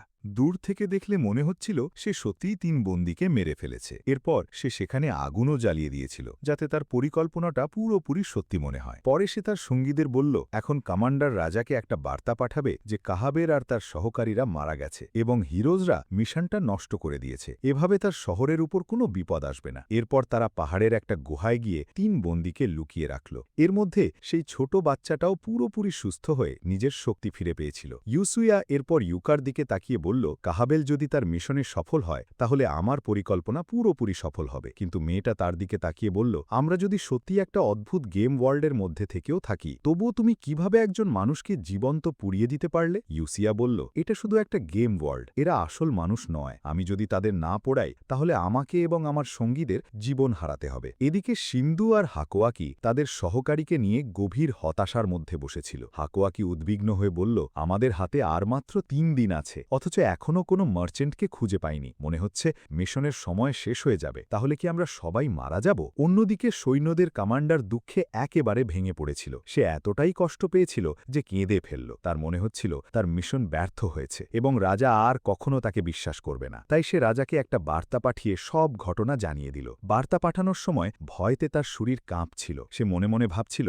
আমরা ফিরে গেলে রাজা আমাদের সঙ্গে কি করবে। কিন্তু ঠিক তখনই তার একজন সৈন্য হঠাৎ মারা গেল, আর কাহাবেল সামনে এসে দাঁড়িয়ে বলল, তোমার রাজা তোমাকে কি শাস্তি দেবে সেটা নিয়ে ভয় পেও না, কারণ তুমি আর কখনো তার কাছে ফিরে যেতে পারবে না। কমান্ডার অবিশ্বাসের চোখে তার দিকে তাকিয়ে রইল, কিন্তু কাহাবেল কঠিন গলায় বলল, অস্ত্র হাতে নাও, কারণ দুর্বল কাউকে আক্রমণ করে জিততে আমার ভালো লাগে না। কমান্ডার তলোয়ার হাতে নিয়ে সর্বশক্তি দিয়ে তার দিকে ঝাঁপিয়ে পড়ল, কিন্তু কাহাবেল খুব দক্ষতার সঙ্গে তার আক্রমণ ঠেকিয়ে দিল। তারপর প্রথমে তার 2 হাত কেটে দিল, এরপর তার 2 পা কেটে ফেলল। কমান্ডার মাটিতে পড়ে যন্ত্রণায় চিৎকার করতে লাগল। শেষে কাহাবেল তার গলা কেটে তাকে শেষ করে দিল। সে বলল, এটাই আমার সহকারীর প্রতিশোধ। এদিকে রাজপ্রাসাদে রাজা ইতিমধ্যে সব ঘটনা জানতে পেরেছিল। সে তার একজন সৈন্যকে বলল, এই হিরোজরা মানুষ হত্যা না করলেও তারা আমাদের মিশনে বাধা দিয়েছে এবং সবকিছু নষ্ট করেছে। তাই যে কোনো উপায়ে তাদের হত্যা করো এবং তাদের কাছ থেকে প্রতিশোধ নাও। সৈন্য উত্তর দিল, আপনি যা আদেশ করবেন আমি সবকিছু করব। তার কথা শুনেই বোঝা যাচ্ছিল সে মোটেও মজা করছে না। এদিকে ইউসুয়া ইউকাকে বলল, আমি 3টে জিনিস সঙ্গে নিতে চাই, কারণ হয়তো এগুলোই সেই কার্গো যেগুলো আমাদের রেডিও সিটিতে পৌঁছে দিতে হবে। এরপর সে গাড়ির মধ্যে 3টে ছোট বাক্স রাখল। ইউকা ভয় পেয়ে তার দিকে তাকিয়ে বলল, এই বাক্সগুলোর ভেতরে খুব অদ্ভুত জিনিস আছে। ইউসিয়া বলল, হয়তো এটাই আসলে আমাদের মিশনের জন্য দরকার। এরপর তারা সিন্ধু আর অন্যদের সঙ্গে দেখা করার জন্য রওনা দিল। পথে কাহাবেল বারবার ইউসিয়ার দিকে তাকাচ্ছিল। ইউসিয়া তখন ছোট বাচ্চাটার সঙ্গে কথা বলছিল। তাকে দেখে পরিষ্কার বোঝা যাচ্ছিল যে কাহাবেল তাকে পছন্দ করতে শুরু করেছে। ইউকা ব্যাপারটা লক্ষ্য করল। সে বুঝতে পারল এটা হয়তো একটা রোম্যান্টিক গল্পের শুরু। একসময় তারা বিশ্রামের জন্য থামল। কাহাবেল ইউসিয়ার কাছে গিয়ে মনের কথা বলার চেষ্টা করল। সে ইতস্তত করে বলল, আমি তোমাকে একটা গুরুত্বপূর্ণ কথা বলতে চাই। এদিকে ইউকা ঘোড়ার পেছনে লুকিয়ে সব কথা শোনার জন্য অপেক্ষা করছিল, কিন্তু শেষ মুহূর্তে কাহাবেল লজ্জায় লাল হয়ে গেল আর কিচ্ছু বলতে পারল না। তাই তারা এমনভাবেই আবার চলতে শুরু করল যেন কিছুই হয়নি। ইউকা মুচকি হেসে পুরো রোম্যান্টিক ব্যাপারটা উপভোগ করতে লাগল। এরপর সে ইউসুয়ার মনোযোগ পাওয়ার জন্য অদ্ভুত আচরণ করতে শুরু করল। এমনকি ছোট বাচ্চাটাও অবাক হয়ে তাকে জিজ্ঞেস করল, এই মেয়েটা এমন আচরণ করছে কেন? ইউসুয়া হেসে বলল, চিন্তা করো না, ওর মাথাটা একটু অদ্ভুত। ইউকা পথে নানা পরিকল্পনা করতে লাগল যাতে কাহাবেল শেষ পর্যন্ত নিজের ভালোবাসার কথা ইউসুয়াকে বলে ফেলে, কিন্তু প্রতিবারই তার পরিকল্পনা ব্যর্থ হচ্ছিল। একসময় সে কাহাবেলকে বলল ইউসুয়ার রান্নায় সাহায্য করতে, যাতে তারা দুজন একসঙ্গে কথা বলার সুযোগ পায়, কিন্তু ফল হল সম্পূর্ণ উল্টো। ইউকা মাথা তুলে দেখল কাহাবেল একটা বিশাল বুনো শূকর 2 হাতে ধরে তাদের দিকে এগিয়ে আসছে। সে বলল, আমি এটা শিকার করে এনেছি যাতে আমরা খেতে পারি, আর এটাই ইউসুয়াকে রান্নায় সাহায্য করার আমার উপায়। ইউকা অবাক হয়ে মনে মনে ভাবল, এই মেয়েটা আসলেই অদ্ভুত। এরপর ইউকা কাহাবেলকে নিজের অনুভূতি প্রকাশ করতে সাহায্য করার জন্য নতুন পরিকল্পনা করল। সে ইউসুয়াকে বলল কাহাবেলের সঙ্গে তলোয়ারের প্রশিক্ষণ করতে। মনে মনে ভাবল, ও প্রশিক্ষণ করতে খুব ভালোবাসে, নিশ্চয়ই তারা একসঙ্গে প্রশিক্ষণ করলে কাহাবেলের মনে অনুভূতি জেগে উঠবে এবং সে নিজের মনের কথা বলে ফেলবে। কিন্তু এবারও ব্যাপারটা উল্টো হয়ে গেল। প্রশিক্ষণের শেষে কাহাবেল কাহাবেল ছেলেটাকে মাটিতে ফেলে বলল, তোমার পালা শেষ, এখন তোমার পালা প্রিয়। এরপর সে ইউকার পেছনে ছুটতে শুরু করল। ইউকা চিৎকার করতে করতে দৌড়ে পালালো, আর এই ঘটনাটা তাদের জীবনের সবচেয়ে মজার মুহূর্তগুলোর মধ্যে একটা হয়ে গেল। অন্যদিকে সিন্ধু আর হাকোয়াকি এমন একজন মার্চেন্টকে খুঁজে পেল যে রেডিও সিটির দিকে কার্গো নিয়ে যাচ্ছিল। তাই তারা তার সঙ্গে যাত্রা শুরু করল। তারা বন্দীদের একটা চার্চে নিয়ে গেল। তাদের মনে হয়েছিল এটা এমন একটা নিরাপদ জায়গা যেখানে কেউ তাদের ক্ষতি করতে পারবে না। কিন্তু আশ্চর্যের বিষয়, এই বন্দীরা প্রয়োজনীয় কার্গো ছিল না। এরপর তারা দ্বিতীয় সম্ভাবনাটা পরীক্ষা করল, সৈন্যদের অস্ত্র আর তলোয়ার, কিন্তু সেগুলোও কার্গো হিসেবে গণ্য হল না। তাহলে শেষ সম্ভাবনাটাই বাকি হইল। 3টে বাক্সের ভেতরে কি ছিল? ছিল কমান্ডার আর তার সৈন্যদের কাটা মাথা। ব্যাপারটা অদ্ভুত হলেও এবার সেটাই আসল কার্গো হিসেবে গ্রহণ করা হলো। এভাবেই মিশন সম্পূর্ণ হয়ে গেল। সেই সময় সিন্ধু আর হাকোয়াকি এখনও মার্চেন্টের সঙ্গে রেডিও সিটির পথে হাঁটছিল। হঠাৎ তারা মিশনের নোটিফিকেশন দেখতে পেল। তাই সবাই আবার এক জায়গায় জড়ো হলো এবং পরবর্তী মিশনের জন্য প্রস্তুতি নিতে লাগলো। তাদের নতুন মিশন ছিল পুরো শহরে ছড়িয়ে পড়ে তাদের হাতে থাকা গেমের ম্যাপটা যতটা সম্ভব বড় করা। অর্থাৎ তারা এমন অনেক জায়গা খুঁজে বের করবে যেগুলো তারা আগে কখনো দেখেনি। এরপর 4 জন নিজেদের মধ্যে প্রতিযোগিতা শুরু করল, কে সবচেয়ে বেশি জায়গা ম্যাপে যোগ করতে পারে। কিন্তু এক সময় ইয়োৎসুয়া সমুদ্রের দিকে তাকানো একটা জায়গায় গিয়ে দাঁড়ালো। সূর্য তখন ধীরে ধীরে অস্ত যাচ্ছিল। ঠিক তখন কাহাবেল অবশেষে নিজের মনের কথা বলার সিদ্ধান্ত নিল। সেই ইয়োৎসুয়ার পাশে দাঁড়িয়ে আস্তে করে বলল, আমি তোমাকে একটা কথা বলতে চাই। কিন্তু ইয়োৎসুয়া চলে যাওয়ার প্রস্তুতি নিচ্ছে দেখে সে থেমে গেল। কাহাবেল জিজ্ঞেস করল, তুমি কি এখনই চলে যাচ্ছ? ইয়োৎসুয়া বলল, আমাকে আমার নতুন মিশন চালিয়ে যেতে হবে। কাহাবেল তখন নিজের কথা না বলে তার দিকে হাত বাড়িয়ে দিল। ইয়োৎসুয়া হেসে তার হাত ধরে বলল, তোমার সঙ্গে দেখা হয়ে আমি সত্যিই খুব খুশি, আশা করি আবার তোমার সঙ্গে দেখা হবে। এরপর সে ঘুরে চলে গেল। কাহাবেল সেখানেই দাঁড়িয়ে রইল। দূর থেকে ইয়োৎসুয়ার চলে যাওয়া দেখতে দেখতে তার চোখে এমন এক অনুভূতি ফুটে উঠল যেটা সে মুখে বলতে পারেনি। স্পষ্ট বোঝা যাচ্ছিল সে ইয়োৎসুয়ার প্রেমে গভীরভাবে পড়ে গেছে। এরপর ইয়োৎসুয়া আর মেয়েরা শহরের বিভিন্ন জায়গায় ছড়িয়ে পড়ে নতুন মিশন শুরু করল। কিন্তু হঠাৎ প্রচণ্ড তুষারপাত শুরু হলো। আকাশ এক ভয়ঙ্কর বরফের ঝড়ে ঢেকে গেল। সবকিছু বরফে ঢেকে যেতে লাগল। ছেলেটা ঠান্ডা থেকে বাঁচার জন্যে নিজের পোশাক বদলে নিল এবং বরফের প্রচণ্ড বাতাসের মধ্যে দিয়ে এগিয়ে যেতে লাগল। কিন্তু কাজটা ছিল ভয়ঙ্কর কঠিন। ঠান্ডা কোনো দয়া দেখাচ্ছিল না। তাদের শরীর কখনো এমন আবহাওয়ার সঙ্গে পরিচিত ছিল না। ধীরে ধীরে মনে হচ্ছিল তারা সবাই যেন মৃত্যুর কাছে হার মানছে। হাকাজাকি মাঝপথে মাটিতে পড়ে গেল। সে হাঁপাতে হাঁপাতে কাঁদতে কাঁদতে বলল, আমি মরতে চাই না, আমার হাত পা বরফের মতো জমে গেছে, আমি আর নড়তে পারছি না। সে পরাজিত হয়ে মাটিতে বসে পড়ল। সিন্ধুও তখনও হাঁটার চেষ্টা করছিল, কিন্তু কিছুক্ষণ পর সেও হটকে খেয়ে নিজের শক্তি হারিয়ে ফেলল। ধীরে ধীরে বরফ তার শরীর ঢেকে ফেলতে লাগল। মনে হচ্ছিল এই ভয়ঙ্কর ঝড়ের মধ্যে সবাই মৃত্যুর একদম কাছাকাছি চলে এসছে। এদিকে ইয়োৎসুয়া প্রচণ্ড কষ্ট করে বরফের ঝড়ের মধ্যে দিয়ে এগিয়ে যাচ্ছিল। সে বিড়বিড় করে বলল, মিশন শেষ হতে আর মাত্র 6 ঘন্টা বাকি, আমাকে অবশ্যই টার্গেটে পৌঁছতে হবে, না হলে আমরা সবাই ব্যর্থ হয়ে যাব। হঠাৎ একটা বিশাল দানব তার সামনে এসে পথ আটকে দিল। দানবটা প্রচণ্ড শক্তি দিয়ে তাকে আঘাত করল। ইয়োৎসুয়া ছিটকে মাটিতে পড়ে গেল। দানবটা আবার তাকে পিষে ফেলার জন্য এগিয়ে এলো, কিন্তু সে দ্রুত দানবটার 2 পায়ের মাঝখান দিয়ে বেরিয়ে পাশের দিকে দৌড়ে গেল। এরপর আবার দাঁড়িয়ে দানবটার মুখোমুখি হল। দানবটা প্রচণ্ড রাগে তার দিকে ঝাঁপিয়ে পড়ল। ইয়োৎসুয়া ঢাল তুলে আঘাতটা ঠেকিয়ে দিল। এরপর সে নিজের ছোট ছুরি নিয়ে সামনে ছুটে গিয়ে দানবটার শরীরে বারবার আঘাত করতে লাগল। অবশেষে দানবটা মাটিতে পড়ে মারা গেল। দানবটা মারা যাওয়ার সঙ্গে সঙ্গে তার চারপাশ থেকে আরও ছোট ছোট দানব বেরিয়ে এলো। তারা তাদের মাকে হারিয়ে কাঁদতে শুরু করল। ইয়োৎসুয়া হতভম্ব হয়ে গেল। দুঃখের সঙ্গে মনে মনে বলল, আমি ওকে মারতে চাইনি, কিন্তু বেঁচে থাকতে হলে আমাকে এটা করতেই হতো। তারপরও এটা তো শুধু একটা গেম, শুধু আর্টিফিশিয়াল ইন্টেলিজেন্স, এর বেশি কিছু নয়। এরপর সে নিজের ম্যাপের দিকে তাকালো, দেখল মিশন শেষ হতে আর মাত্র 5 ঘন্টা বাকি। ক্লান্ত শরীর নিয়েও সে আবার সামনে এগিয়ে যেতে লাগল। কিন্তু হঠাৎ তার পায়ের নিচের মাটি ভেঙে গেল। সে অনেক ওপর থেকে নিচে পড়ে গিয়ে মারা গেল। একই সময় সিন্ধু আর হাকাজাকি ভয়ঙ্কর ঠান্ডার কাছে হার মেনে ফেলেছিল। তাদের শরীর পুরোপুরি বরফে জমে গিয়েছিল। শেষ পর্যন্ত তাদের শরীর থেকে জীবনের চিহ্নও হারিয়ে গেল। মনে হচ্ছিল এই ভয়ঙ্কর মিশনের শেষ মুহূর্তটা সবার জন্যে একদম সামনে এসে গেছে।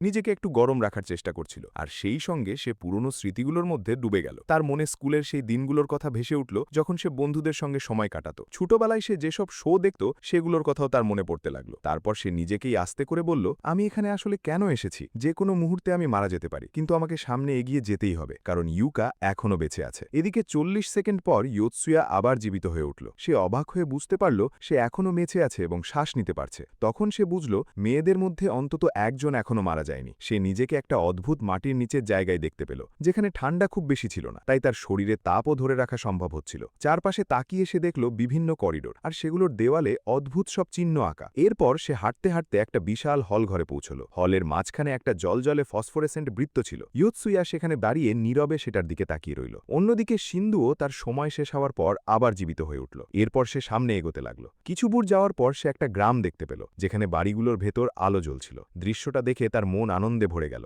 সে বলল, অবশেষে সেখানে নিশ্চয়ই এমন কিছু পাবো যেটা আমাকে সাহায্য করতে পারবে। কিন্তু সে বুঝতেই পারেনি তার পায়ের নিচের মাটিটা আসলে একটা জমে থাকা হ্রদ। বরফটা ছিল খুব পাতলা আর দুর্বল। সিন্ধু কয়েক পা এগোতেই বরফ ভেঙে গেল এবং সে বরফ ঠান্ডা পানির মধ্যে পড়ে গেল। সেখান থেকে আর উঠতে পারল না। 40 সেকেন্ড পর তার শরীর পুরোপুরি জমে গেল এবং সে মারা গেল। এখন শুধু ইয়োতসুয়া আর ইউকা বেঁচে ছিল। তারা আবার ম্যাপ পূরণ করার কাজ চালিয়ে যাওয়ার চেষ্টা করল, কিন্তু ছেলেটা যেদিকেই যাচ্ছিল প্রতিটা পথই কোনো না কোনোভাবে বন্ধ হয়ে যাচ্ছিল। একসময় সে একটা খুব সরু টানেলের মধ্যে ঢুকে গেল, কিন্তু টানেল থেকে বের হয়েই সে সামনে আর একটা দেওয়াল দেখতে পেল। হঠাৎ পুরো মাটি কেঁপে উঠল, আর মাটির নিচ থেকে একটা বিশাল কেঁচোর মতো প্রাণী বেরিয়ে এসে নতুন একটা পথ তৈরি করে দিল। ইয়োতসুয়া ভাবল, আমি যদি এই প্রাণীটার পেছন পেছন যাই তাহলে নিশ্চয়ই এটা আমাকে বাইরে বের হওয়ার পথ দেখাবে। কিন্তু তার দুর্ভাগ্য আবারও সামনে এলো। প্রাণীটা হঠাৎ ঘুরে তার দিকেই আক্রমণ করল। তারপর ইয়োতসুয়াকে পুরোপুরি গিলে ফেলল এবং মুহূর্তের মধ্যেই তাকে মেরে ফেলল।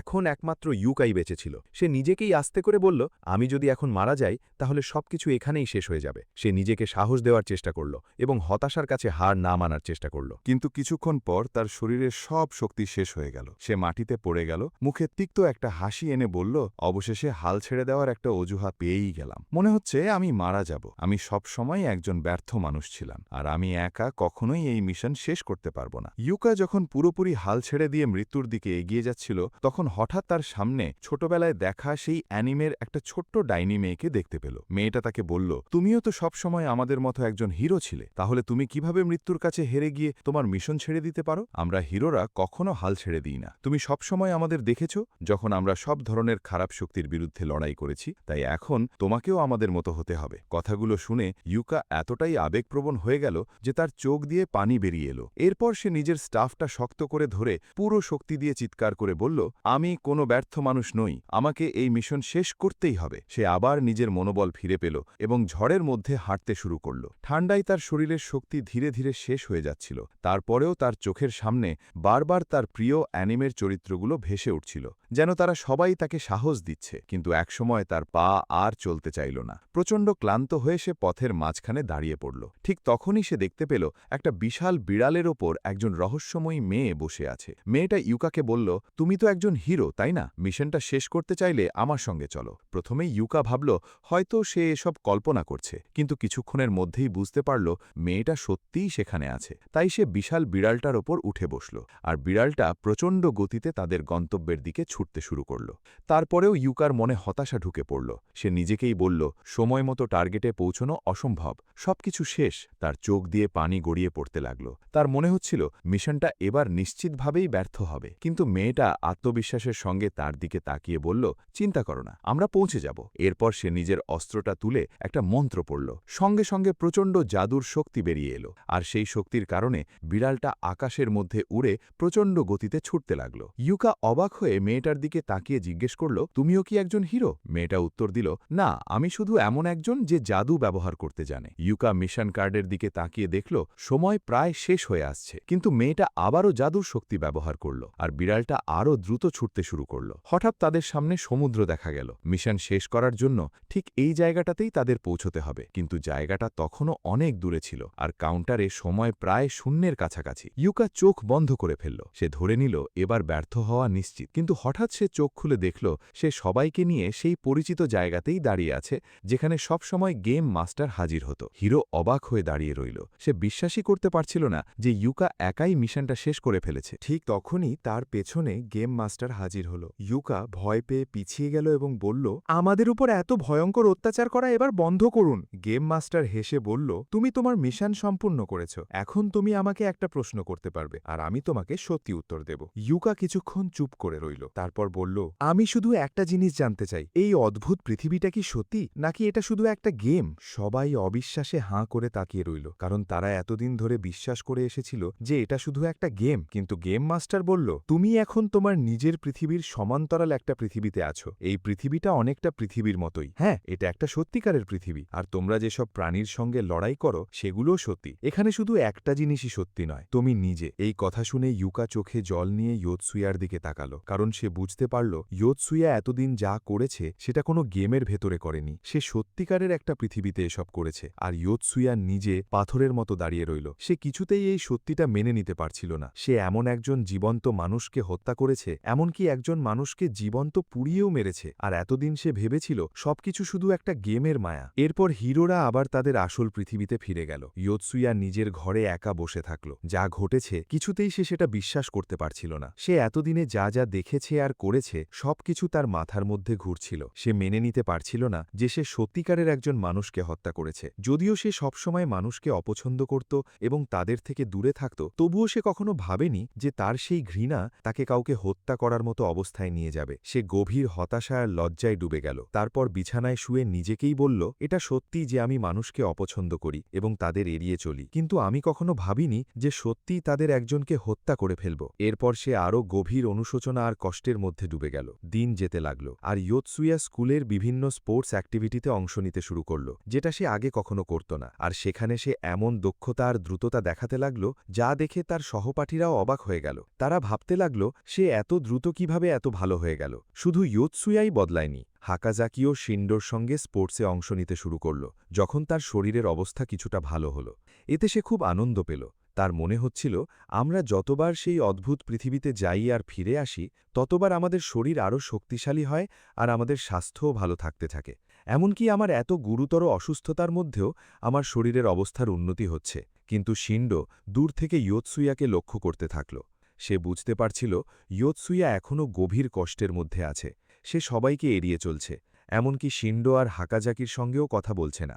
মনে হচ্ছিল সে আবারও নিজেকে সবার কাছ থেকে আলাদা করে ফেলেছে। এক সন্ধ্যায় ইয়োতসুয়া বাড়ির দিকে যাচ্ছিল। হঠাৎ তার ফোন কেঁপে উঠল। ফোন খুলতেই সে অবাক হয়ে জমে গেল, কারণ মেসেজটা এসেছে গেম মাস্টারের কাছ থেকে। মেসেজে লেখা ছিল, একজন সত্যিকারের মানুষকে হত্যা করার পর এখন তুমি কি অনুভব করছো? ইয়োতসুয়ার ভেতর রাগ জ্বলে উঠল। সে সঙ্গে সঙ্গে মেসেজটা ডিলিট করে দিল। তারপর হাঁটতে হাঁটতে নিজেকে বোঝানোর চেষ্টা করল হয়তো সবকিছু আসলে শুধু একটা গেমই ছিল। কিন্তু তার মনের কষ্ট কিছুতেই কমছিল না।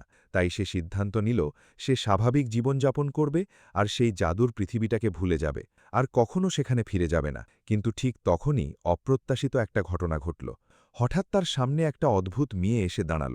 মেয়েটা বলল, কেমন আছো ইয়োতসুয়া? ইয়োতসুয়া অবাক হয়ে কয়েক পা পিছিয়ে গেল। তারপর জিজ্ঞেস করল, তুমি কে আর এখানে কেন এসেছ? মেয়েটা ঠান্ডা গলায় বলল, তোমার আমার মেসেজের উত্তর দেওয়া উচিত ছিল, তুমি সেটা ডিলিট করলে কেন? তখনই ইয়োতসুয়া বুঝতে পারল এই মেয়েটাই আসলে গেম মাস্টার, যে আমাদের পৃথিবীতে এসে দাঁড়িয়েছে। সে অবিশ্বাসের সঙ্গে জিজ্ঞেস করল, তুমি সত্যিই গেম মাস্টার? তুমি আমাদের পৃথিবীতে কিভাবে এলে? আর তুমি একটা ছোট মেয়েতে পরিণত হলে কিভাবে? মেয়েটা ঠান্ডা গলায় উত্তর দিল, তোমার আমাকে কোনো প্রশ্ন করার অধিকার নেই। তারপর তারা একসঙ্গে বসে পড়ল। মেয়েটা বলল, যে প্রশ্নটা তুমি এড়িয়ে গিয়েছিলে সেটার উত্তর দাও। তুমি যা করেছ তারপর এখন তুমি কি অনুভব করছো? ইয়োতসুয়া মাথা নিচু করে সত্যি কথাই বলল, আমি অনেক অনুশোচনা করছি। আমি জানি আমি যা করেছি সেটা অনেক বড় ভুল। কিন্তু আমি ভেবেছিলাম আমি একটা গেমের চরিত্রের সঙ্গে লড়াই করছি। আর আমি সেটা করেছিলাম শুধু একটা পুরো শহরকে ধ্বংস আর যুদ্ধের হাত থেকে বাঁচানোর জন্য। মেয়েটা চুপচাপ তার কথা শুনল। তারপর বলল, এই ব্যাপারটা আপাতত ভুলে যাও। কিন্তু এটা ভেবো না যে তুমি গেমটা ছেড়ে দিতে পারবে। তোমাকে এখান থেকে পালাতে পারবে না। তোমাকে প্রতিটা মিশন চালিয়ে যেতেই হবে, না হলে তোমরা সবাই তোমাদের আসল পৃথিবীতে মারা যাবে। এরপর সে বলল, এবার তোমাদের সঙ্গে যোগ দিতে যাওয়া নতুন মানুষটার ব্যাপারে বলার সময় হয়েছে। ইয়োতসুয়া চিন্তিত হয়ে জিজ্ঞেস করল, কে সে? মেয়েটা হালকা হেসে বলল, সময় হলে তুমি সব জানতে পারবে। এরপর সে ইয়োতসুয়া হাতে একটা ক্যাপ দিল। বলল, এটা এক্ষুনি পরো। ইয়োতসুয়া অবাক হয়ে তার দিকে তাকিয়ে রইল। তার মনে হচ্ছিল বিপদ যেন আগের চেয়েও বেশি কাছে চলে এসেছে। অন্যদিকে শহরের আরেক জায়গায় একটা চাইনিজ রেস্টুরেন্টের ঠিক সামনে মুখোশ পরা একদল চোর আর গুন্ডা জড়ো হচ্ছিল। তাদের নেতা সামনে দাঁড়িয়ে সবাইকে মিশনের জন্য প্রস্তুত হতে নির্দেশ দিচ্ছিল। রেস্টুরেন্টের ভেতরে ইয়োতসুয়া গেম মাস্টারের সঙ্গে বসেছিল। সে বেশ চিন্তিত আর অস্বস্তিতে ছিল। তাই সে গেম মাস্টারকে জিজ্ঞেস করল, তুমি আমাকে এখানে কেন নিয়ে এসেছ? গেম মাস্টারের রূপ নেওয়া মেয়েটা হেসে বলল, তুমি সামনে যাকে দেখছ সে একজন পরিচিত ড্রাগ ডিলার, আর যে নতুন প্লেয়ারকে আমি তোমাদের দলে যোগ করতে চাই সে এক্ষুনি এখানে ঢুকবে। তোমার কাজ হল সামনে যা ঘটতে যাচ্ছে সেটা থামানো। প্রস্তুত হও, তারা 3, 2, 1 এর মধ্যে ঢুকবে।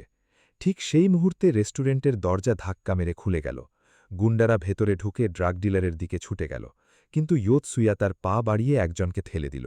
তারপর বাকিদের উদ্দেশ্যে চিৎকার করে বলল, তোমরা যা করছো সেটা একটা ভয়ঙ্কর ভুল।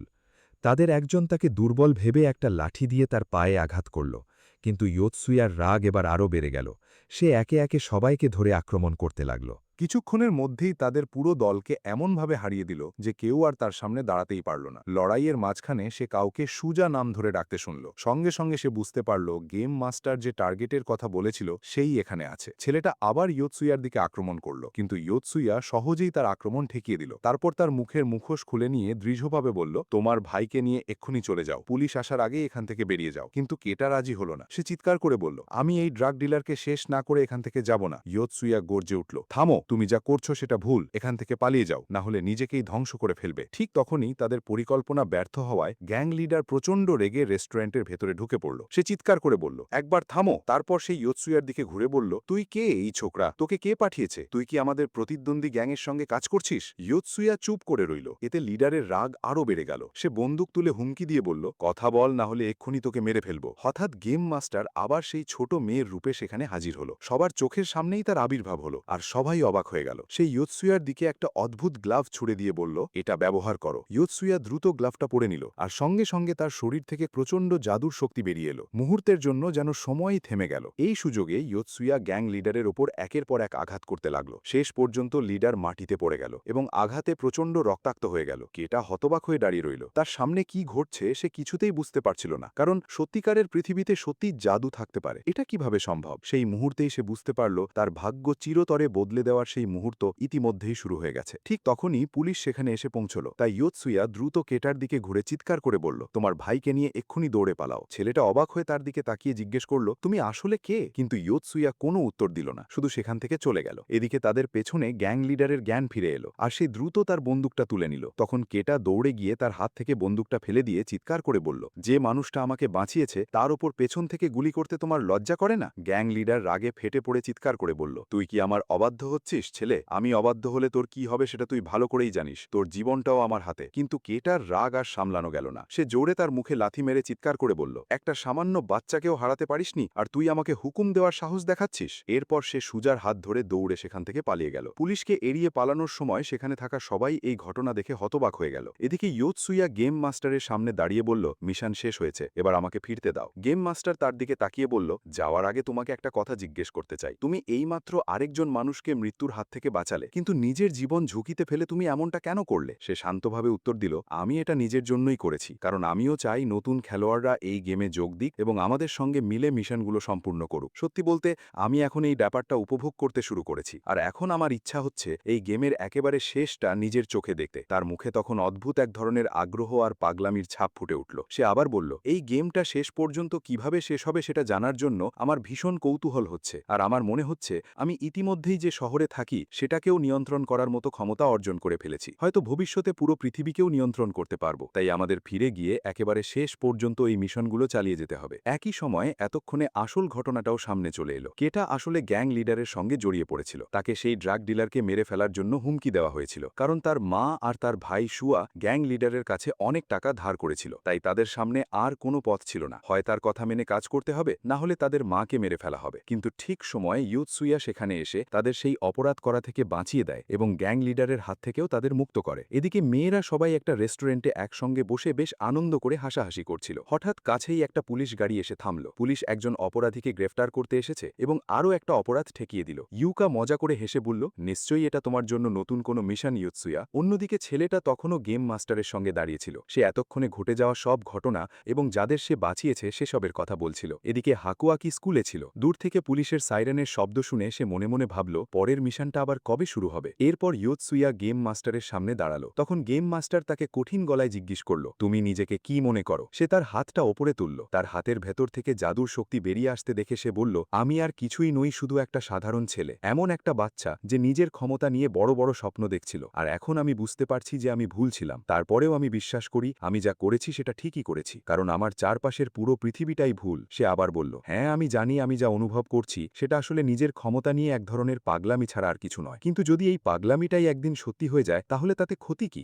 এরপর সে তার হাত থেকে প্রচণ্ড শক্তির এক ঢেউ ছুড়ে দিয়ে বলল, আমি যে ন্যায় বিচারে বিশ্বাস করি তার জন্যই লড়াই করি। সারা জীবন আমি এই নীতিতে চলেছি, ভবিষ্যতেও এভাবেই চলব, আর তোমার শেষ না দেখা অবধি আমিও কখনো থামব না, হে গেম মাস্টার। এভাবেই এই সিজনের ঘটনাগুলো শেষ হয়, কিন্তু আসল গল্প এখনো অনেক বাকি। সামনে আরও রোমাঞ্চকর আর উত্তেজনায় ভরা সিজন অপেক্ষা করছে, তাই পরের ঘটনাগুলো মিস না করতে অবশ্যই চ্যানেলটা সাবস্ক্রাইব করে রাখো আর ভিডিওতে একটা লাইক দিয়ে দাও।